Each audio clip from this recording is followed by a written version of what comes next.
Welcome back to the broadcast. You're watching Sunday edition here on KTN News. It is almost fully fledged campaign mode across the country as both sides of the political divides, the two main political parties are the ruling Jubilee Party and the National Super Alliance continue to hunt for votes. And one thing that has been on the minds of many NASA supporters has been who will be the presidential flag bearer and what is going to happen. We did give you a story by Duncan Haimba earlier in the show about that the NASA could be naming their presidential flag bearer in the next 15 days and saying that Kalonzo Musyoka may be the only one who can sit pretty in that outfit. We'll find out from the gentleman if that is indeed the case. But according to the latest survey, Raila Odinga, the ODM party leader, is still the most popular presidential candidate, 41.6%. Musalia Mudavadi is second, according to that poll, on 21.6%. Kalonzo Musyoka, the Wiper leader, on 18.2%, and Moses Wetangula, 3% only. What is your take on this mass? Or let me start with you, Prof. Yes. Been quiet for some time. Yes, I was. My apologies. I was feeling marginalized. Marginalized. Yes. All right. Where does this poll, I mean, it's just an opinion poll, but where does this leave that discussion, that debate, that conversation about the presidential flag bearer? And Raila Odinga is still the most popular, yet many people think that having Raila Odinga on the ticket as the presidential flag bearer would mean that you have to have Kalonzo Musyoka as a running mate, which means it's an identical ticket to 2013, which Jubilee will say they know how to beat. Where does this leave that conversation? Actually, it's a critical question in this discussion. If you look at the composition of the NASA team, the person that stands out as being different in terms of the alliance is Kalonzo Musyoka. He's the only one who doesn't belong to the Western geographical map. Now, from that perspective, his availability or his allegiance to the outfit is critical to the survival of that outfit. Now, the outcome from the survey simply confirmed the obvious. The obvious is that Raila Odinga has got a solid voter base. But the issue that must be addressed here is that can Raila Odinga donate that base to somebody else for purposes of enhancing success in the general election? My answer to that question is that it is necessary that he does that. It is necessary that he does that, because if he doesn't do that, it gives Jubilee an easy argument against his candidature.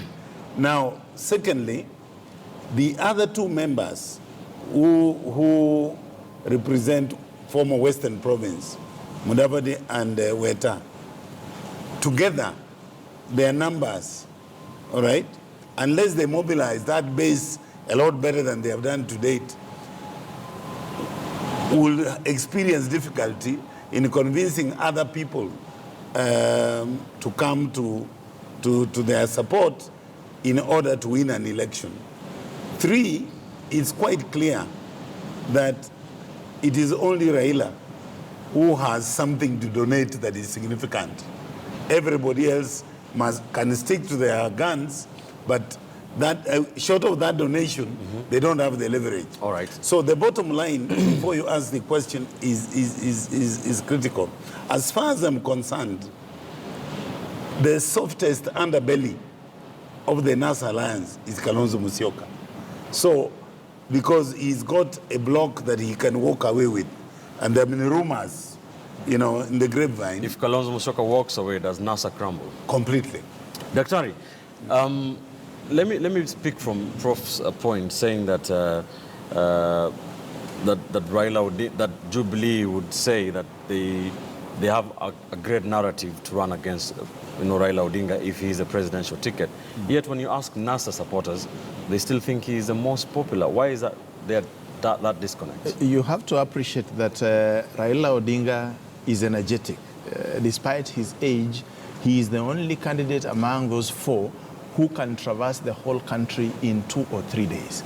If you have observed, even after the NASA formation, and even after Musalia Mudavadi was declared the king of the Luyas, Musalia has not even managed to go around the entire Luya nation to consolidate that new title. Now, leave alone the rest of the country. So Raila has been able to traverse and move around the country, and is still using his networks that he's built over time. Raila Odinga has been able to still maintain those networks and consolidate them. However, Jubilee has had this script that they have been running through, and not just Jubilee, but those strongholds of Jubilee and their supporters, that thinking that Raila is not electable. Now, secondly, there is a Raila phobia that you can never rule out. And I can tell you for free that once Raila Odinga is selected or nominated as the NASA candidate, Jubilee can sit pretty. They don't need to go to some of their strongholds to campaign, because it automatically creates an increased voter turnout from those particular areas. So in where I sit, I imagine that Jubilee is really banking on the fact that Raila Odinga can be a candidate, so that then they spend more of their time campaigning within the NASA strongholds and the so-called battlegrounds, and their strongholds will almost automatically and organically vote for Jubilee side. Jared, what is your take on that point, which is very critical for NASA's chances of winning? A few weeks back, there were talks on the streets, and we suspect they emanated from NIS, that Kalonzo Musyoka was actually bolting out.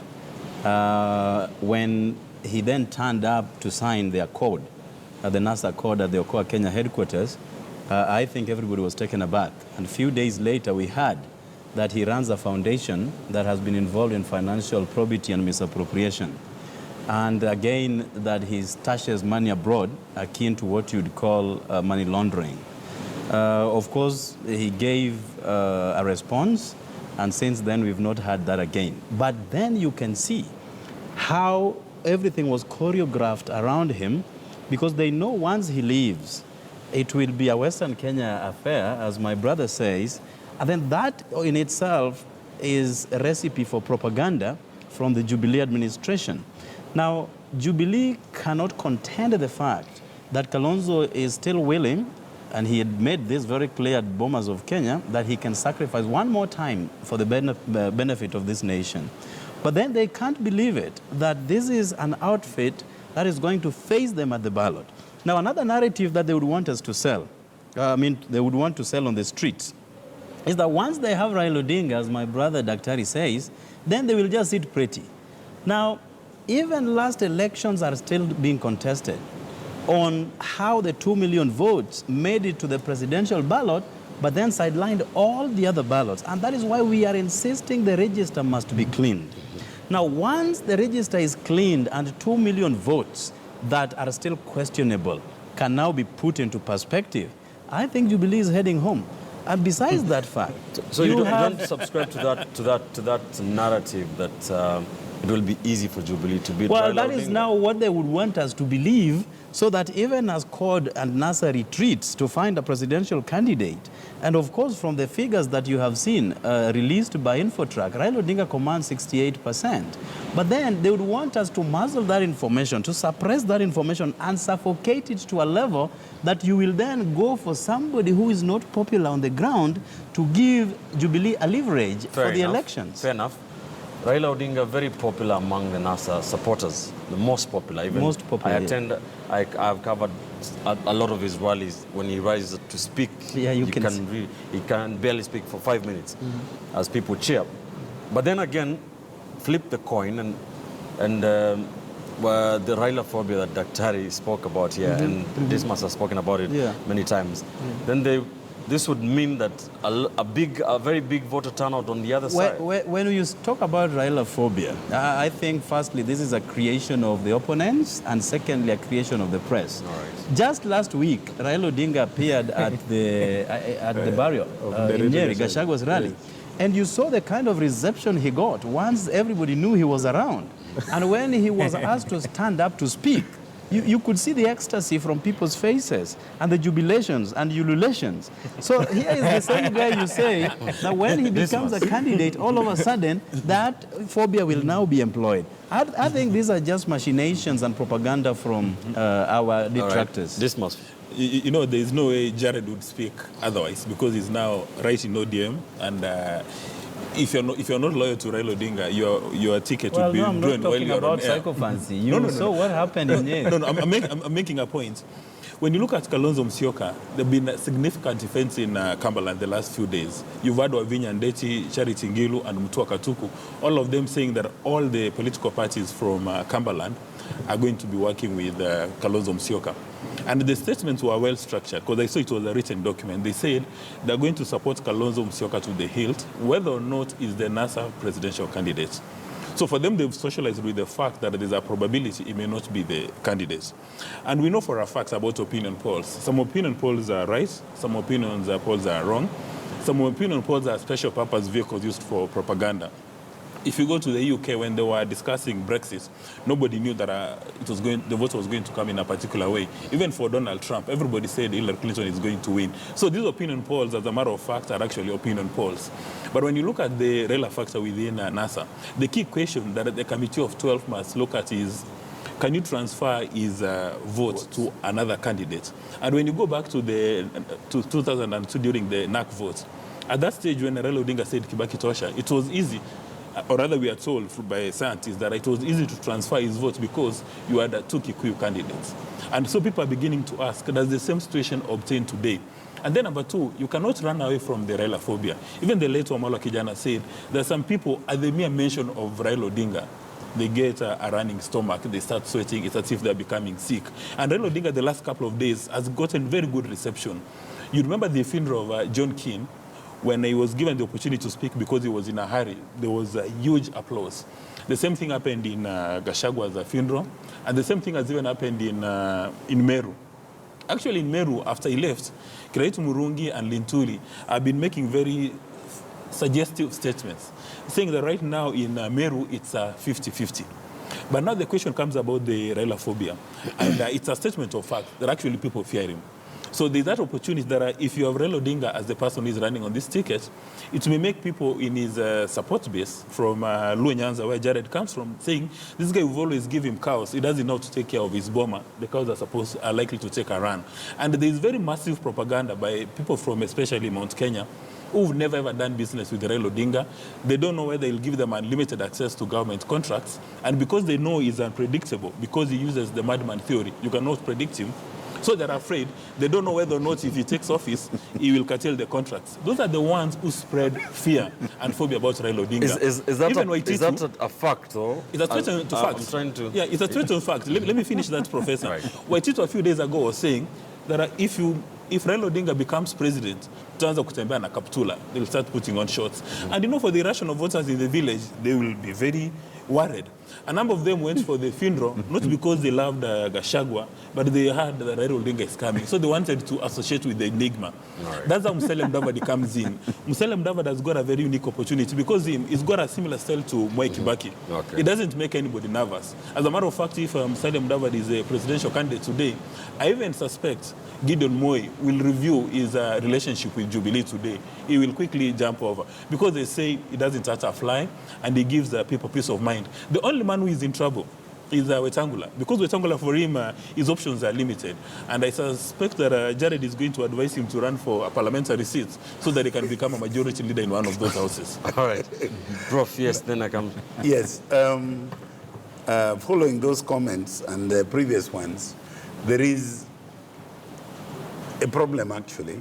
A statement has been made that if, for example, you make Raila Odinga the candidate, the voter turnout in Jubilee strongholds is likely to increase. The answer is no. All right. The voter turnout in Jubilee Stronghold is largely fixed. There is an additional 2 million votes that don't actually exist. These are ghost workers. Because these are ghost Absentee voters. votes. These are absentee votes. Now, what worries me as a citizen, before I come to answering that question, is the fact that there is perennial commitment to subverting propriety in order to gain power. All right. This kind of commitment, particularly by Jubilee, that you must do everything possible, even so that you get what you shouldn't get. Now, this relates to what was stated earlier about the people at the coast. In other words, these people, that's where I said I agreed with the contributor, these people see the Jubilee sympathizers as traitors and Jubilee as colonizers. Now, if you go, the same thing is beginning to emerge All right. All right. in Meru. Let me finish that. It's heavy, but I want to finish that. Now, the critical thing about all this is that we must understand that the prototype that Raila is inelectable has been around for the last 20 years. Since independence. Since independence, that particular is not elect. And you see, there is a contradiction. That the opposition, represented by Raila, is asking for social justice, equity, and everything. This other group is resource domination. Now, when you have those two groups, who has something to lose? All right. The people with resource domination. But don't you agree that when that propaganda is dished out by Jubilee leaders, if it does indeed Yes. happen, that not all Kenyan voters do not psychoanalyze the Yes. politics like that. They Yes. believe that, don't you Yes. think? And so are you saying that in 2013 the voter turnout in Jubilee, which was supposedly very high, was fictional? Actually, the voter turnout was high, but it didn't reach the numbers that were they produced proposed. in the election. All right, all right. That's you understand what I'm Yes, saying? yes, all right. Yes. Because of time, let me ask you just one question. Let me start with Jared. We're talking about NASA. According to you, at this point of the campaign, barely 5 months to the election, what would be the most effective pairing on the presidential ticket, according to you? 12-member quickly. committee has been mandated to do that, and I wouldn't wish to not going to preempt do an the results that they are going to give. But let me disabuse this notion that when Raila Odinga becomes the president, then everybody else will go sleeping. Jubilee has made 3 fundamental agenda to the nation, and it is number 1, 2, 3, Raila. Okay. Why would they be bothered about Raila and his, his policies and what he stands for, if indeed, as they would want us to believe, he's that weak on the ground? All right, thanks. So you're not going to answer this question? Now, I'm leaving it to the 12-member committee. Very quickly, 20 seconds. Quickly, 12 seconds. Yes. First, there is a combination Raila-Kalonzo, all right? All right. There is Raila-Mudavadi. In that combination, Raila-Kalonzo is top of the ticket. Then Mudavadi-Kalonzo, number 2 on the ticket. Okay. Yeah. Great. Dr. First of all, just 10 seconds on the issue of voter audit and the register and so forth. That, again, there is need for us to allow time for the audit to take place, and then we see these quote-unquote dead voters. Because if I was a strategist for a political party, Right. I will not bank on the register of the 2 million to count on my strategy. I will strategize with an assumption that the 2 million are still part and parcel of the register. Right. Secondly, in this combination, the best combination would have been Musalia Mudavadi as the presidential candidate and Kalonzo Musyoka as running mate. But I can assure you that Raila Odinga is going to be on the ballot. Thank you. We'll talk about it. I'll remind you.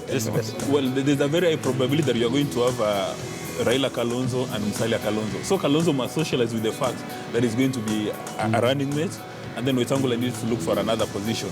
And I think what the Committee of 12 is doing, and Jared cannot confirm that, is they're looking at Raila Kalonzo and Musalia Kalonzo and looking at the merits and demerits of All it. right. Thank you so much, gentlemen, for joining us. It has been wonderful talking to you. Dismas Mokua, Dr. Walter Ongeti, Professor Eri Tumbo, and Jared Okello, just putting perspective into matters politic in this country. Many thanks for joining us. Be sure to join us every Sunday morning from 10 a.m. to 12 noon as we dissect those big political issues here on Sunday edition. I'm Ben Kitili. Many thanks for watching. We leave you with Siasa Files. This is retired President Mwai Kibaki speaking or launching the Democratic Party prior to the 1992 elections.